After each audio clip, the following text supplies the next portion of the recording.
দিদি, আপনার কিসের দোকান ছিল? আমার ওই টার্নিংগঞ্জে ফুচকার দোকান।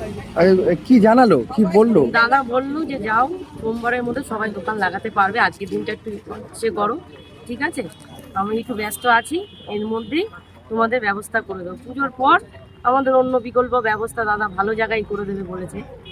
পুজো অবধি তো একটা সুরাহা হলো, এতে কি কতটা খুশি? আমরা খুবই ভালো, অনেক খুশি, অনেক খুশি। আর সত্যি কথা বলতে আমাদের দাদা আমাদের কথা শোনে এবং আমাদের সঙ্গে যেই ব্যবহারটা আছে এই ব্যবহারটা আগের বিধায়কের কাছে পাই, ঠিক আছে, খুবই ভালো মানুষ। আমরা চাই উনি থাকুক আমাদের সঙ্গে, একসঙ্গে আমরা সবাই হকাররা ওনার সঙ্গে আছি, সব হকাররা ওনাদের সঙ্গে আছে। আপনার নাম? আমার নাম পুতুল দাস। দাদা, আপনার কিসের দোকান ছিল? আমার রেডিমেডের দোকান ছিল। কি জানালো আজকে? তো আপনাদের নিয়ে কথোপকথন হলো। আজকে বললো জানালো মানে আজকে থেকে বসা, যেহেতু ওপরে বৃষ্টি হচ্ছে যার জন্য আজকে বন্ধ রেখেছি, কালকে থেকে দোকান লাগাবো। আর সব থেকে বড় কথা হচ্ছে আমাদের কাছে এই বিধায়কের কাছে আমার কাছে অনেক অনেক বড় বড় করে ধন্যবাদ ওনাকে জানাবো, কেন ওনার কারণে আজকে আমরা মানে খাওয়া দাওয়া বন্ধ হয়ে গেছিলো, সেই খাওয়া দাওয়া আবার নতুন করে ফিরে এসছে। আমি চাই এই বিধায়ক আমাদের পাশে থাকুক, আর আমি সারা জীবন চাইবো যে এই বিধায়ক আমাদের কাছে থাকুক। এর আগেও তো মানে আপনাদের কোনো সুরাহা দেয়নি, সেই সময় তো ভেঙে দিয়েছিলেন। তখন এক চেয়ারম্যান এসেছিল, মানে এদের মানে দুবাইয়ের যা রাজত্ব ছিল, তা আমরা সেই সময় কিন্তু কারা দুই ভাই? কারা? দুবাই হলো কমল অধিকারী আর সুবোধ অধিকারী। এদের সময় এদের জামানায় এরা যা অবস্থা করেছিল, অত্যাচার করেছিল, আমরা এর জন্য আমরা মানে যা যা করণীয় দরকার ছিল আমরা রাস্তায় প্রতিবাদ মিছিল বার করেছিলাম, এর জন্য কালীঘাটেও গেছিলাম আমাদের বিচার চাইতে, কিন্তু আমরা বিচার পাইনি। রাতের অন্ধকারে বুলডোজার দিয়ে পুরো জায়গাটাকে ভেঙে দিয়েছিল, তাও এর জন্য আমরা কতবার গেছি চেয়ারম্যানের, কিন্তু আমাদেরকে কুকুরের মতো স্যালুট করেছে। তাও আমাদের বলেছিল তোমাদের একটা জায়গা করে দেবো, সেই জায়গাটা করেছিল লক্ষ্মী সিনেমার সামনে। তা লক্ষ্মী সিনেমার সামনে যখন করেছিল সেইটা একটা পায়রার ক্ষোভ, মানে ওখানে মানে মানে যা সেই সময় একটা পুজোর টাইম, ওই টাইমটা কি ওই লক্ষ্মী সময় পায়রার ক্ষোভের মধ্যে হয়? টাকা সেটেল হলো, উঠে গেল, ঠিক আছে, ওই জায়গাটা তো আমরা হলো না। পরবর্তীকালে আমরা কোনো রকম করে অনুরোধ করে কোনো রকম করে যে যার মতো ছিন্ন ভিন্ন করে স্টেশন রোডে কোনো রকম করে মানে সংসারটা কোনো রকম চালিয়েছিলাম। এখন তো বিধায়ক সুরাহা করে দিল, কতটা খুশি? আমরা সবাই মিলে আনন্দ, আমরা সবাই মিলে, এই বিধায়কের মতন আর বিধায়ক নেই। আর এই একটা বিধায়ক, আর আগে একটা বিধায়ক ছিল, সে হলো শুভেন্দু রায়। উনিও গরিবের অন্নদাতা আর ইনিও গরিবের অন্নদাতা। আমি এই দুটো বিধায়ককে খুবই আমি ধন্যবাদ জানাই, এদের মতন কোনো বিধায়ক নেই আমাদের কাছে। আপনার নাম? আমার নাম কিষাণ মন্ডল।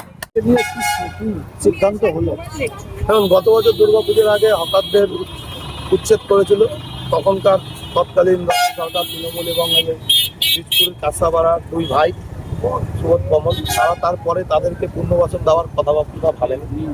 তো আজকে আমাদের বীজপুরের বিধায়ক এবং আমাদের রাজ্য সরকার যে হকারদের কথা ভেবেছে, তার জন্য আমি তাদেরকে ধন্যবাদ জানাবো। রইল সিপিএম যে দীর্ঘদিন ধরে আন্দোলন করে যাচ্ছে যে হকারদের পুনর্বাসন দিতে হবে। আপনারা ভালো করে জানেন কিংবা আপনারা খোঁজ লাগান, সিপিএমের কোনো নেতৃত্ব এই হকারদের জন্য কাছড়াপাড়া পৌরসভায় বলুন কিংবা বিধায়কের কাছে বলুন কোনো আবেদন জানায়নি তাদেরকে পুনর্বাসন দেওয়ার জন্য। আমাদের বিধায়ক এই সব গরিব মানুষদের কথা ভেবে, আমাদের সরকার মানুষদের হকারদের কথা ভেবে তাদেরকে পুনর্বাসন দেওয়ার কথা চিন্তা ভাবনা করেছে। কতগুলো হকার আছে এখানে? 43 থেকে 45 জন হকার আছে, আমি এক্সাক্ট বলতে পারছি না, লিস্ট আছে। তার মধ্যে যারা দোকানদারি করতো হকার ছিল তারাই। কোন জায়গাটা বসানো? গান্ধী মোড় থেকে স্টেশনের এই চত্বরে বসানো হবে, আর এবং কিছু দোকান এই পাশে বসানো হবে, ফুলের দোকান ফলের দোকান এই পাশে, এবং গান্ধী মোড় থেকে স্টেশনের দিকে বসানো। না, মিডিলে আপনার পার্কিং এর জায়গায় করা যাবে। এবার পার্কিংও তার সাথে অল্টারনেট থাকবে, পার্কিং দোকান এরকম ভাবে। আপাতত দুর্গাপুজো পর্যন্ত তাদেরকে ব্যবসা করার জন্য জায়গা দেওয়া হবে। 43 থেকে 45 জন আছে, এক্সাক্ট আমার ফিগারটা মনে নেই, কাগজে আছে, আমরা রাত্রিবেলা ওটা চেক করব। এটা কি পার্মানেন্টলি জায়গা না? এইখানে দুর্গাপুজো পর্যন্ত তাদেরকে জায়গা দেওয়া হচ্ছে। দুর্গাপুজোর পরে তাদের জন্য একটা পুনর্বাসনের জন্য একটা জায়গা চিন্তা ভাবনা করা হয়েছে, পৌরসভা থেকে দেখা হয়েছে। তো আশা করি বিধায়কেরও সেটা পছন্দ হয়েছে। তো সেই কিছু কাজ বাকি আছে, দুর্গাপুজো পর্যন্ত এখানে তারা দোকানদারি করবে, তারপরে তাদেরকে ওখানে পুনর্বাসন দেওয়া হবে। যানজটের প্রশ্নে যে হকার সরানো হলো, হকার করা হলো, কিন্তু যদি মাঝখানে পার্কিং এর জায়গায় বসানো হয় সাধারণ মানুষ যে এই যানজটগুলো কিভাবে যানজট হচ্ছে আপনারা নর্মালি বলুন না। পার্কিং রয়েছে একটা জায়গা, আমার ওই পার্কিং এর ওই জায়গার ডেপথ আছে 10 ফুটের কাছাকাছি, একটা গাড়ি সামনে। তো তো কোনো হকার যদি 6 ফুটের একটা গাড়ি লাগায় তবুও তো 2-3 ফুট জায়গা থাকছে।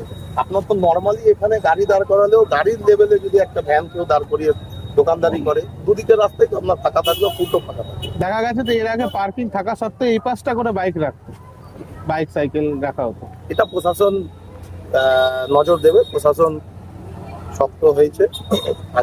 আগের মতো তো প্রশাসন নেই, সরকারের প্রশাসন নেই, প্রশাসনের প্রশাসন আছে। তো সেই জায়গায় প্রশাসন এই বিষয়টাকে নজর দেবে, কারণ এটা আমরাও চিন্তা ভাবনা করেছি এবং বিষয়টা দেখেছি। অনেক লোক আছে যারা এখানে পার্কিং এ গাড়ি দাঁড় করিয়ে প্লাস্টিক দিয়ে ঢেকে কলকাতায় কাজে চলে যাচ্ছে। কেউ এখানে গাড়ি ঘন্টার পর ঘন্টা দাঁড় করিয়ে বিশাল মেগামার্টে কেনাকাটি করতে চলে যাচ্ছে। সেই বিষয়গুলো নজর রাখতে হবে। যারা গান্ধী মোড়ে আসছে, যেই সব কাস্টমাররা দোকানদারদের দোকানে আসছে জিনিসপত্র নিয়ে নেওয়ার জন্য, সেই সব এবং দোকানদার দেখা। আরেকটি অসুবিধার কথা সামনে এসেছিল যে যারা বাইরে থেকে আসে গাড়ি নিয়ে, 4 চাকা নিয়ে, তাদের 4 চাকা রাখতেও কিন্তু খুব সমস্যা হয়। দেখুন, সবে আমাদের সরকার এসছে, আমাদের বিধায়ক নির্বাচিত বিধায়ক, এবং এখনো পৌরসভায় বোর্ড অফ কাউন্সিল নেই। তো আপনারা নর্মালি একটা জিনিস ভাবুন, এই মাত্র 2 মাসে আমাদের বিধায়ক যাদেরকে উঠিয়ে দিয়েছিল সেই মানুষদের পুনর্বাসন দেওয়ার চিন্তা ভাবনা করেছে। তো আগামী দিনে বীজপুর তথা কাঁচরাপাড়া সমস্ত জায়গায় সব যত বিগত দিনের সমস্যা ছিল সেই সমস্যার সমাধান হবে। সময় তো অনেক আছে। ঠিক আছে, আপনার আমার নাম তুষার দাস, আমি বীজপুর মন্ডলের সভাপতি।